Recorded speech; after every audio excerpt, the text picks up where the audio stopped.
मैंने जिंदगी में एक फ्रिज भी नहीं बेचा आज तक। जहां जहां इफ्तिखार चौधरी साहब जा रहे थे मेरी ड्यूटियां लग रही थी और मेरे वालिद साहब ने मेरा बड़ा वेट किया कि शायद ये वापस आ जाएगा। मैं नहीं समझता कि मैं एक्टिंग वाली साइड पे या इस साइड पे कभी जा सकता था। कि मुझे जो पहली political party as a beat मिली वो पाकिस्तान तहरीक इंसाफ थी। तो उन्होंने कहा कि आप तो स्पोर्ट्स के हैं, आपको मेन न्यूज के बारे में क्या। मैंने कहा जी आप मुझे ट्राई करने दें। एटलीस्ट 60-70% जो न्यूज एंकर्स हैं उनको बैकग्राउंड नहीं पता होता। अच्छा, ये लोगों की बहुत बड़ी गलत फहमी है कि जनाब आप अगर लड़ाई करा देंगे तो उससे रेटिंग आ जाए। कुछ लोग हैं जो मेरे प्रोग्राम को अवॉइड करते हैं। ज्यादातर उनके जो चाहने वाले हैं वो यही समझते हैं कि हम बिके हुए हैं।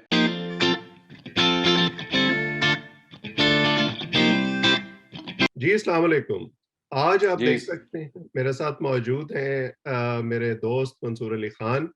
आप इनको टीवी पर तो रोज़ देखते हैं, इनके तबसरे इनके यूट्यूब चैनल पर भी आप देखते हैं और सोशल मीडिया पर भी ये खासे एक्टिव हैं। सो उस हवाले से हम इनसे बात करेंगे, लेकिन आज हमने सोचा कि इनकी ज़ात के उन पहलुओं पर बातचीत की जाए जो शायद लोगों से के सामने उतने नहीं आते, थोड़े मख्फ़ी रहते हैं। वो मंसूर अली खान जो टीवी की स्क्रीन से जब गायब होता है तो वो कैसा होता है। तो मंसूर, सबसे पहले तो आपका बहुत शुक्रिया कि आपने वक़्त निकाला।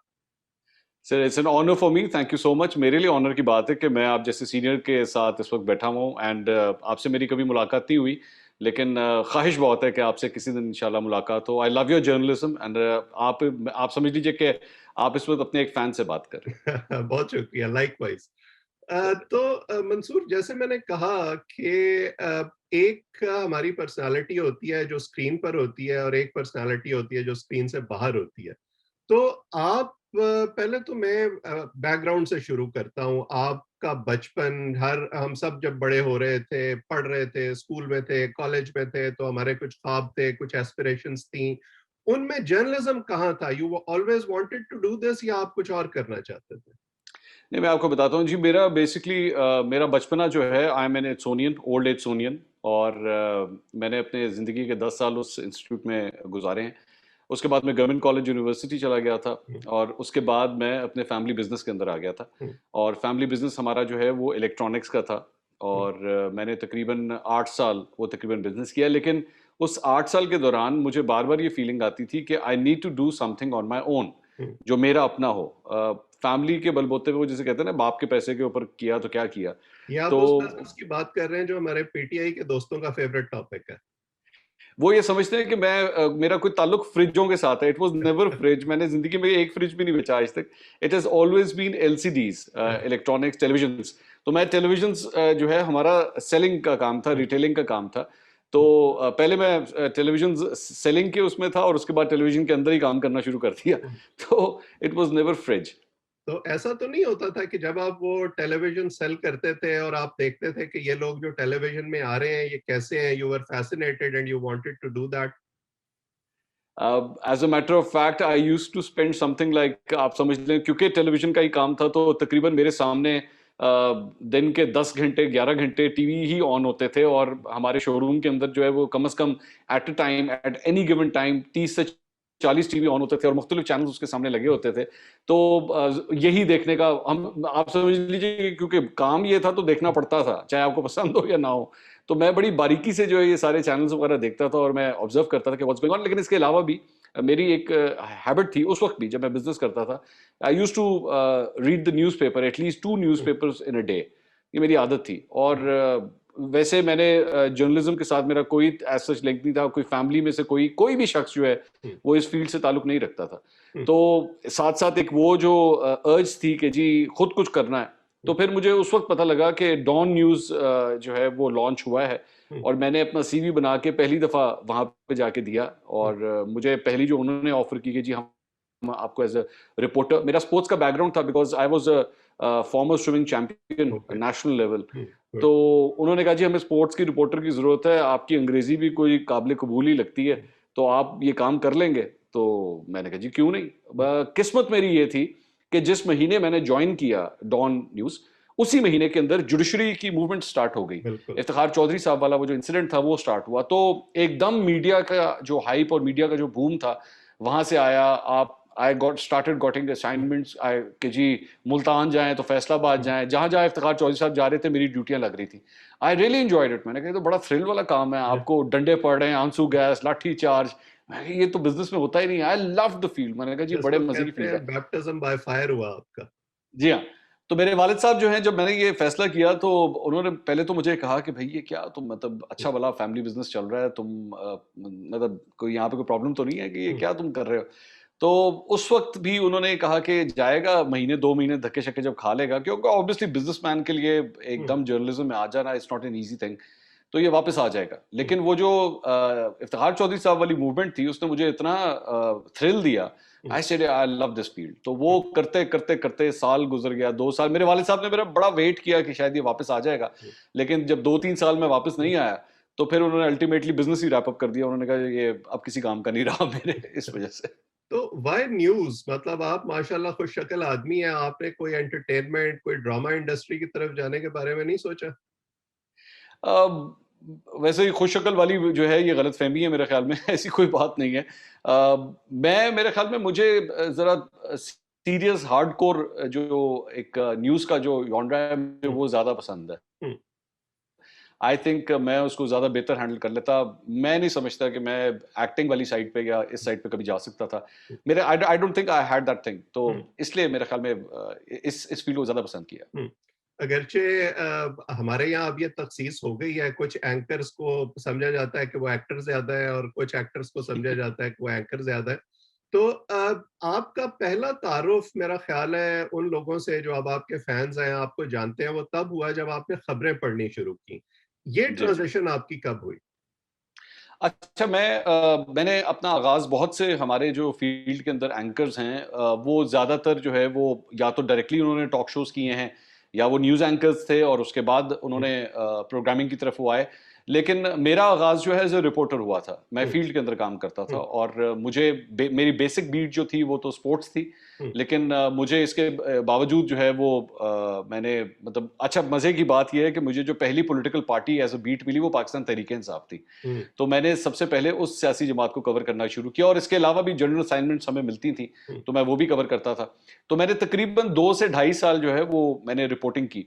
हुँ, तो इसी दौरान 2 साल जब मुझे हो गए थे, तो मुझे फिर जियो से ऑफ़र आई और मैं लाहौर से कराची गया हुँ, और कराची में एज़ अ स्पोर्ट्स एंकर मैंने हुँ, आगाज़ किया। मैं स्पोर्ट्स की खबरें पढ़ता था, जिसमें एक बुलेटिन के अंदर हार्डली 4 या 5 बिल्कुल। ओसीज़ होते थे, खबरें होती थी, मैं वो पढ़ता था। वो मैंने तकरीबन मेरे ख़्याल में शायद 1 साल मैंने पढ़ी। 1 साल के बाद आई स्टार्टेड फीलिंग कि बस अब मैंने ये भी कर लिया है, ये भी हुँ, मैंने काफ़ी कर लिया है। रिपोर्टिंग भी की और एंकरिंग भी की।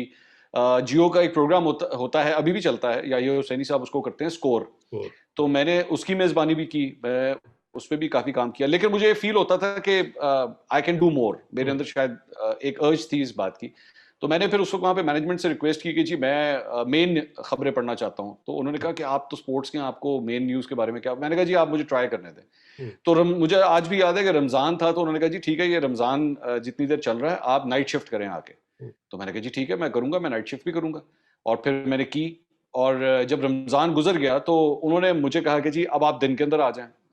शायद उनको पसंद आ गई एंकरिंग। हुँ, मैं दिन में आना शुरू हो गया, मैंने वहाँ स्टार्ट की और फिर इसी तरह करते-करते जियो के अंदर तकरीबन 6 साल गुज़ारे और उसके अंदर हुँ, फिर ये खबरें पढ़ी। तो हुँ। बस ये इस तरह ये सफ़र स्टार्ट हुआ था। ये बड़ा इंटरेस्टिंग है वैसे, क्योंकि मुझे याद है जब मैं स्टार्ट कर रहा था and it was pre private television, अखबार ही होते थे सिर्फ, तो मैंने भी अपना स्टार्ट ऐसे ही किया था कि मैं लेटर्स टू एडिटर जो है वो स्पोर्ट्स पेज पर भेजा करता था कराची। और फिर मेरी ख्वाहिश ये थी कि मैं स्पोर्ट्स रिपोर्टर बनूं, but I got a break in some other beat. और उससे मुझे ये समझ आई, हमारे सीनियर्स ने हमें ये समझाया कि स्पोर्ट्स में आप एक तरह से लिमिट हो जाते हैं, जबकि दूसरी बीट्स जो हैं, जो जो मेन स्ट्रीम बीट्स समझी जाती हैं, उनमें आगे चलने का मार्जिन ज्यादा होता है।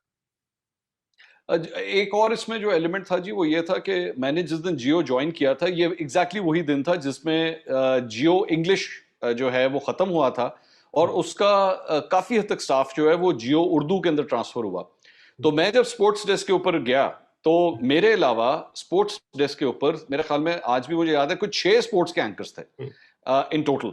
तो इतने बुलेटिन्स नहीं थे जितने ज्यादा स्पोर्ट्स के एंकर्स आ चुके हुए थे, मतलब भरमार थी वहां पे। हम्म, तो मुझे ये अच्छा, उसमें मुझे और एक और एंकर को इस बात का एज था कि हम लोग रिपोर्टर्स भी रह चुके थे, हम्म, हमें हम लोग रिपोर्टिंग भी करते थे। और ड्यूरिंग रिपोर्टिंग मैंने जो एक सबसे बड़ी स्टोरी उस वक्त मैंने ब्रेक की थी वो आपको याद होगा, जब आमिर, आसिफ और सलमान बट का जो बिल्कुल मैच फिक्सिंग बिल्कुल। का एक एक स्टोरी आई थी, तो जी मैंने हाँ। उसके अंदर ये खबर दी थी कि मजहर मजीद वो जो बुकी है हम्म, उसने कहा था कि जी मेरे साथ 3 नहीं मेरे साथ 7 पाकिस्तानी प्लेयर्स इन्वॉल्व हैं, और मैंने फिर उसका एविडेंस भी जो है वो मैंने शेयर किया था। Anyways, but still I felt कि नहीं, there is lot more to do, जो मुझे बाउंड कर रहा है स्पोर्ट्स, मेरे ख्याल में मुझे इससे निकलने की जरूरत है। But obviously sports was always my first passion and I still love sports. फिर उसके बाद आप ने एक और दर्जा जंप किया। लोग बाज़-औक़ात ये भी समझते हैं कि शायद न्यूज़ एंकर होना थोड़ा सा इंफीरियर है प्रोग्राम एंकर होने से, लेकिन आपने फिर एक प्रोग्राम किया और अब आप एक सक्सेसफुल प्रोग्राम होस्ट करते हैं। तो वो तजर्बा कैसा रहा? और जब आप अपनी न्यूज़ एंकरिंग को और प्रोग्राम एंकरिंग को कंपेयर करते हैं, तो आपको क्या लगता है कि प्लसेस और माइनसेस क्या हैं? देखिए, मेरे ख्याल में न्यूज़ एंकरिंग के अंदर आपकी एज सच रिस्पॉन्सिबिलिटी सिर्फ इतनी होती है कि आपने एक प्रॉम्प्टर पढ़ना है, हुँ, आपके पास बैकग्राउंड नॉलेज बेशक होनी चाहिए, लेकिन आपके पास उसके अंदर भी जो रूम है टू डू एनीथिंग वो बड़ा महदूद है। It is hmm, scripted, hmm, it is a scripted act जो आपने स्क्रीन पे करना है। Obviously it's a plus point कि अगर आपको बैकग्राउंड पता हो। जो मैं समझता हूं कि आजकल के हमारे न्यूज़ एंकर्स को एटलीस्ट 60-70% जो न्यूज़ एंकर्स हैं उनको बैकग्राउंड्स नहीं पता होते। हुँ, बड़े महदूद न्यूज़ एंकर्स हैं जिनको वाकई बैकग्राउंड स्टोरी का पता होता है, न्यूज़ की इंपॉर्टेंस कितनी है, न्यूज़ का उस न्यूज़ की सेंस कितनी है, ये बहुत कम लोगों के पास है। तो उसमें भी मुझे फील होता था, with the passage of time feel होना शुरू हुआ कि नहीं, ये भी मुझे महदूद कर रहा है, I need to get out, I need to get out. और मुझे अपने मेरे फेलो न्यूज़ एंकर्स भी ये बात कहते थे कि तुम खबरों के लिए नहीं बने, तुम प्रोग्रामिंग के लिए बने हो, तुम एक प्रोग्राम होस्ट हो, तुम खबरें नहीं उस तरह कर सकोगे, तो गेट आउट ऑफ इट। अब जाहिर बात है, एक न्यूज़ एंकर के लिए बाहर निकलना कोई आसान काम नहीं है। हुँ, आपको हर जगह रास्ता आपका ब्लॉक किया जाता है, नहीं आने देते, बाहर नहीं आने देते, आपको प्रोग्राम नहीं देते। There are some wonderful news anchors जिनको मैं जानता हूं जिन्होंने प्रोग्रामिंग ट्राई भी की, hmm, but they couldn't succeed. लेकिन there are some who haven't even tried it, क्योंकि वो डरते हैं कि नहीं, अगर हमने ट्राई की और हम फेल हो गए तो फिर ये सीट भी हमारी जाएगी। बिल्कुल। तो मैंने ये रिस्क लिया। शायद एक रिस्क लेने की आदत है, जिस तरह अपना बिजनेस हुँ, अच्छा वाला छोड़ के इधर आ गए, ये भी एक रिस्क लिया, फिर जिंदगी में आगे भी रिस्क लेते रहे। तो I am a risk taker हुँ। And I took the risk. अल्लाह का शुक्र है, अभी तक चल रहा है सिलसिला। अच्छा, लोगों का ये ख्याल होता है कि जो लोग प्रोग्राम होस्ट करते हैं, वो बस शायद 1 घंटे के लिए आके कैमरे के सामने बैठ जाते हैं और बोल देते हैं और 3-4 लोगों को इकट्ठा करके उनसे गुफ्तगू कर देते हैं। मोस्ट पीपल डोंट नो कि कितनी ज़्यादा एफर्ट होती है उस 1 घंटे का प्रोग्राम मैनेज करने के लिए उस पूरे दिन में, और बाज़ औक़ात कई दिनों की एफर्ट होती है, और जो टीम आपके साथ होती है, आपका चेहरा तो लोग देखते हैं स्क्रीन पर, लेकिन और बहुत से लोग होते हैं जो उस प्रोसेस में इन्वॉल्व होते हैं। तो उसको थोड़ा-सा आप एक्सप्लेन करना चाहेंगे कि आपकी टीम में कौन-कौन शामिल है? प्रोग्राम की तैयारी आप कैसे करते हैं? टॉपिक्स कैसे सेलेक्ट करते हैं? जी, मैं बिल्कुल आपको बता देता हूँ। देखिए, सबसे इंपॉर्टेंट बात जिस तरह मैंने आपसे कहा था कि न्यूज़ एंकरिंग के अंदर सबसे बड़ी बात ये है कि आपके सामने स्क्रिप्ट है, आपने उस हुँ, स्क्रिप्ट को पढ़ना है, आपका तलफ़्फ़ुज़ ठीक होना चाहिए, आपको पॉजेज़ कहाँ पे लेने हैं ये आपको पता होना चाहिए, आपकी आवाज़ में क्लैरिटी होनी चाहिए, उठता कहाँ पे है हुँ, साउंड, बैठता कहाँ पे है, इस चीज़ का आपको एहसास होना, चेहरे के इमोशंस आपके कैसे होने चाहिए। अगर आप एक बॉम्ब ब्लास्ट की खबर दे रहे हैं, आपके चेहरे पे स्माइल नहीं होनी चाहिए। हुँ, ये इन चीज़ों का आपने ख्याल रखना है। But when you come to programme hosting, तो फिर आप हैं और आपके वो गेस्ट हैं। हुँ, you give them one wrong line, हुँ, आपने कोई गलत फैक्ट शेयर कर दिया, आपने कोई गलत रेफरेंस दे दिया, कोई अनएथिकल बात कर दी, तो एकदम आपके ऊपर हुँ, अटैक आ सकता है। सो रिस्पॉन्सिबिलिटी इन कंधों के ऊपर ट्रिपल हो जाती है, बहुत ज्यादा हो जाती है। You are wholly solely everything. हुँ, तो आपका रिसर्च उसमें बहुत स्ट्रांग होना चाहिए। हम अपने प्रोग्राम के लिए किस तरह प्लानिंग करते हैं कि मेरा जिस तरह 8 बजे का प्रोग्राम होता है, तो दोपहर को 12 बजे हमारी पहली मीटिंग होती है। उसके अंदर तब तक हमारी पूरी टीम जो है वो अखबार वगैरह भी पढ़ चुकी होती है, काफ़ी हद तक आइडिया होता है। इसके बाद हमारे पास असाइनमेंट शीट्स आती हैं कि हमें पता होता है कि पूरे दिन में एक्टिविटीज़ क्या होनी है। तो 12 बजे तक कुछ हद तक हमें आइडिया हो जाता है कि आज पूरे दिन के अंदर क्या एक्टिविटी होंगी और सबसे इंपॉर्टेंट खबर कौन-सी होगी, उससे रिलेटेड जो गेस्ट हैं वो कौन से होंगे, हमारा रिसर्च मटेरियल किस किस्म का होना चाहिए, बैकग्राउंड हमारे पास कौन-कौन से रेफरेंसेस होने चाहिए। ये हम लोग अपनी टीम में डिस्ट्रीब्यूट कर देते हैं, अपने रिसर्चर को, प्रोड्यूसर को, कोऑर्डिनेटर को गेस्ट के बारे में बता दिया जाता है। हुँ, अब कभी-कभार इस तरह भी होता है कि आपने पूरी प्लानिंग की होती है, हुँ, लेकिन something happens after 4-5 hours and you have to change the whole thing. हुँ, मिसाल के तौर पे ये कौमी असेंबली में जिस तरह हुआ, वी नेवर न्यू कि ये सब कुछ होगा कौमी असेंबली में जो लड़ाई हो गई, तो वी नेवर न्यू। तो पूरा जो हमारा जो फोकस था वो फोकस ही सारा का सारा चेंज हो गया। हुँ, तो उसके बाद बीच में हम अपनी पूरी टीम हमारी इन कांटेक्ट रहती है, और हुँ। अगर कोई तब्दीली आए तो फिर हमें उसके मुताबिक जो है वो अपने आप को चेंज करना पड़ता है। तो हुँ। This is how we plan it. अच्छा, उसमें रेटिंग का जो डायनामिक है वो कितना रोल प्ले करता है कि आज एक प्रोग्राम में अगर लड़ाई हुई है या फिरदौस आशिक अवान ने आज थप्पड़ मार दिया है, तो आप कितनी कोशिश करेंगे कि कल मेरे प्रोग्राम में भी कोई इस तरह की हरकत हो, जो कि एक अमूमी तासुर है हमारे यहाँ? अच्छा, ये लोगों की बहुत बड़ी गलतफ़हमी है कि जनाब आप अगर लड़ाई करा देंगे तो उससे रेटिंग आ जाएगी, हुँ, ऐसे नहीं होता। मैं उसकी रीज़न बहुत बड़ी एक लॉजिकल रीज़न मैं आपको आपके सामने रख देता हूँ। हुँ, देखिए, आपको मिसाल के तौर पे मेरा प्रोग्राम चल रहा है हुँ, और मेरा प्रोग्राम बिल्कुल नॉर्मल चल रहा है। जिस तरह फिरदौस आशिक अवान साहिबा का भी जो वाक़या हुआ जावेद चौधरी साहब के प्रोग्राम के अंदर, वो प्रोग्राम नॉर्मल चल रहा है। हुँ, सडनली समथिंग हैपेंस और बीच में कोई लड़ाई हो गई, प्रोग्राम के अंदर ऑन एयर मिसाल के तौर पे कोई लड़ाई हो गई एंड अब उसको जो भी हैंडल किया आपने और चला गया। हुँ, लेकिन this will not change the number of viewers of your programme suddenly. हुँ, जो लोग आपके साथ पीछे से प्रोग्राम में कंटिन्यू कर रहे हैं they will be able to watch it. हुँ, वो तो देख लेंगे। अगर मिसाल के तौर पे पाकिस्तान के अंदर लेट्स से मैं एग्जांपल देता हूं 60 लोग वो प्रोग्राम देख रहे थे, हुँ, तो ये नहीं होगा कि जी लड़ाई हो गई तो उसकी वजह से वो 60 से 130 पे चले जाएंगे, इस हुँ, तरह नहीं होगा। वो 60 से 65 हो जाएंगे, 70 हो जाएंगे, 130 कभी भी नहीं होंगे। हुँ, तो हाँ, ये जरूर है कि फॉर द नेक्स्ट 24 आवर्स और 48 आवर्स और 72 आवर्स वो जो टिपिकल वो जो वाकया हुआ है वो डिस्कस होगा। हुँ, आपका टॉक शो डिस्कस जरूर होगा, लोगों का मौजूद बहस जरूर बनेगा, लेकिन इससे कोई फर्क नहीं पड़ेगा कि आपकी रेटिंग्स कोई और फ्रैंकली स्पीकिंग मैंने एक जो रिसेंटली चंद इस तरह के वाकयात हुए हैं जिनमें कोई बहुत बड़ी लड़ाई हो गई या बहुत बड़ी कोई बहस मुबाहिसा हो गया, उनकी रेटिंग्स को कोई फर्क नहीं पड़ा। वो हुँ, जनरली जिस तरह पिछले प्रोग्राम्स की रेटिंग्स चलती आ रही थी वो उसी तरह कंटिन्यू की, उसमें कोई डिफरेंस नहीं आया। हुँ, तो ये लोगों की बहुत बड़ी गलतफहमी है कि जी आप इसलिए लड़ाई कराते हैं कि ताकि रेटिंग्स बढ़ जाएं। It hmm. Doesn't happen like that. अच्छा, कभी ऐसा हुआ आपके साथ प्रोग्राम के दौरान या खबरें पढ़ते हुए कि आपको ये ख्याल हुआ हो कि ये बहुत बड़ा ब्लंडर हो गया और इसको कोई कैच ना कर ले, या अगर किसी ने कैच कर लिया खास तौर पे प्रोग्राम के दौरान, तो वहां से फिर प्रोग्राम का रुख ही मुड़ गया बिल्कुल? आपने फरमाया कि अगर एहसास हुआ कि ब्लंडर हो गया, हाँ, ये आप कह रहे हैं? बिल्कुल। हाँ, हुआ है, कई दफ़ा हुआ है। खबरों के अंदर भी हुआ और प्रोग्रामिंग के अंदर भी हुआ और क्योंकि जो एंकर होता है उससे मिस नहीं हो सकती ये चीज़, हुँ, इम्पॉसिबल बात है। हुँ, मिसाल के तौर पे मैंने एक दफ़ा खबरें पढ़ते हुए मुझे आज भी याद है कि मैंने एक पर्टिकुलर लफ्ज़ जो था, उसका उसकी जो उसका उसका उसका तलफ़्फ़ुज़ था वो मैंने बहुत गलत पढ़ा था। हुँ, लेकिन मैं एक्सपेक्ट कर रहा था कि शायद मुझे पीसीआर से कहा जाएगा, टोका जाएगा या हमारे जो एग्जीक्यूटिव प्रोड्यूसर हैं वो आएँगे, आके मुझे डाँटेंगे या पब्लिक के अंदर कोई बैकलैश आएगा इस सिलसिले में कि ये क्या बोल दिया आपने। लेकिन no one noticed it, it hmm, just went away.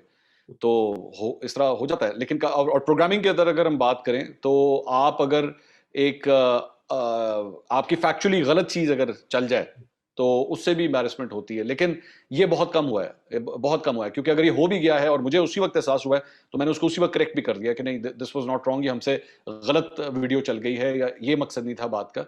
तो वो तो वहाँ पे मार्जिन मिल जाता है। तो हुँ। होता है, ऐसी बात नहीं, ऑब्वियसली ह्यूमन एरर है, मौजूद है वहाँ पे।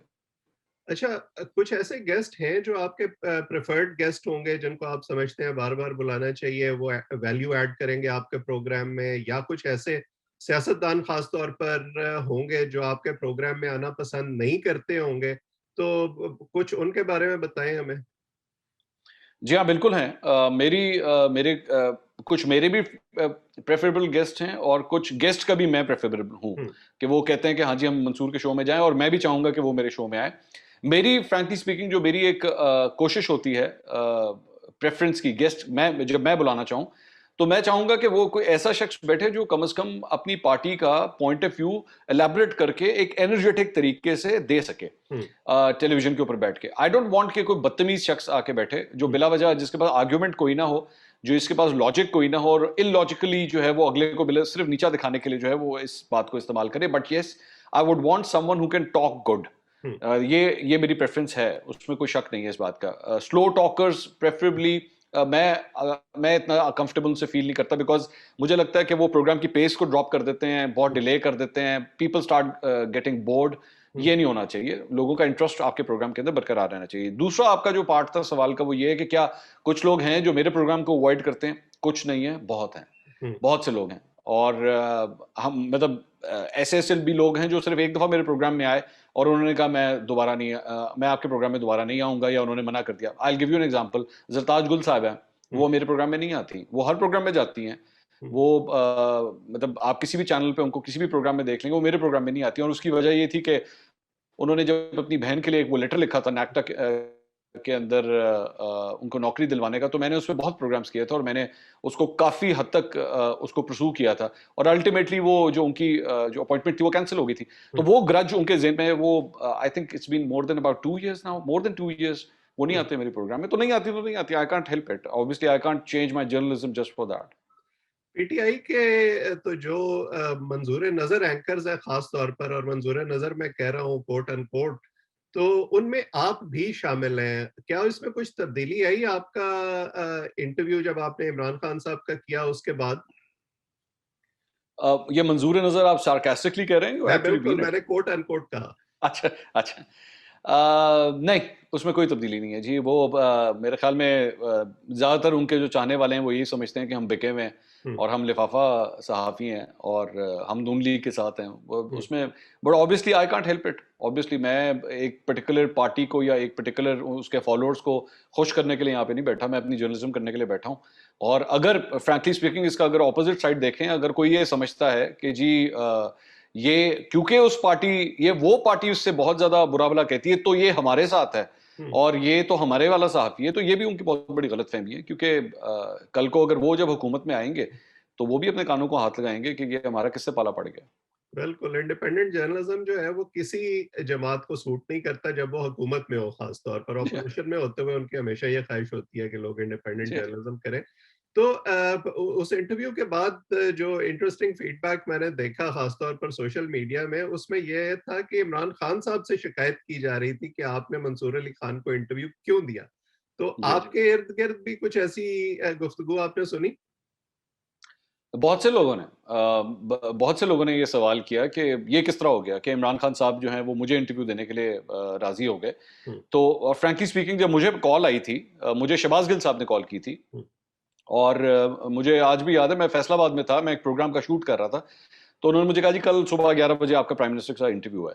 हुँ, मैंने उनसे महीना 2 महीने पहले वैसी सरसरी सी एक बात की थी कि जनाब जब आप हर जगह इंटरव्यूज़ दे रहे थे, हमारे लिए भी ज़रा थोड़ी नज़र करम कर दीजिए। तो उनकी मुझे बस वन फाइन डे कॉल आई और उन्होंने कहा कि जी कल अगले दिन आपका इंटरव्यू है। तो आई वाज़ ऑल्सो सरप्राइज़्ड कि अच्छा मतलब दरख्वास्त जो है वो मंज़ूर हो गई।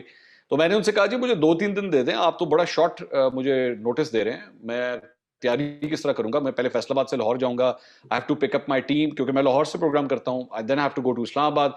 उन्होंने कहा, "जी, ये बातें हमें नहीं पता, आप देख लें कल सुबह 11 बजे आपके पास अगर आप आ सकते हैं तो ठीक है, वरना नहीं तो ना सही।" मैंने हुँ, कहा, "obviously I I can not say no, I will definitely do it." तो जब वो इंटरव्यू हुआ, मैं उसके ऊपर नहीं जाऊँगा वो इंटरव्यू कैसा हुआ या कै सवाल कैसे थे या जवाब कैसे थे, ऑब्वियसली वो तो व्यूअर्स का फैसला है। हुँ, लेकिन I will have to give this to Imran Khan साहब के नोइंग के ये एंकर जो है, ये मेरा बहुत बड़ा नाक़िद है और हुँ, मेरे पे बहुत तनकीद करता है। इसके बावजूद he gave me that opportunity. It takes courage to do that. हुँ। नवाज़ शरीफ साहब doesn't have that. I believe Maryam Nawaz साहिबा भी जो हैं वो बहुत कम इंटरव्यूज़ उन्होंने दिए हुए हैं। तो it takes courage to do that और full marks to the prime minister कि उन्होंने ये सब कुछ किया। हुँ। जी, मंसूर अली खान के साथ इंटरव्यू का पहला हिस्सा जो था वो यहाँ तमाम होता है। आप इस चैनल को सब्सक्राइब करें ताकि जब मैं दूसरा हिस्सा पोस्ट करूँ, तो वो भी आप तक पहुँच सके। बेल आइकॉन को प्रेस करें ताकि आपको नोटिफ़िकेशन मिल जाए। अनकरीब जो दूसरा हिस्सा है वो भी मेरे यूट्यूब चैनल पर अवेलेबल होगा। अब तक के लिए इतना ही। आपका बहुत शुक्रिया।